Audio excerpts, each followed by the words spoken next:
நிறமி சக்கரம்.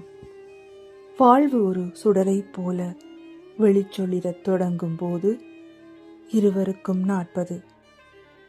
6 வருடங்கள் ஊறிக்கிடந்த வெறுமையின் நாற்றம் பிடித்த படுக்கையறை, தனிமை பித்து கனத்த நாளில் சுருண்டு தூங்கும் சோஃபா, தினமும் 3 வேளை விஷம் அருந்துவதற்கு ஒதுக்கப்பட்ட சமையல் கட்டு என தரித்திரம் பிடித்த கசப்பு கொள்கைகள் உமிழ்நீருடன் கலந்திருந்தன.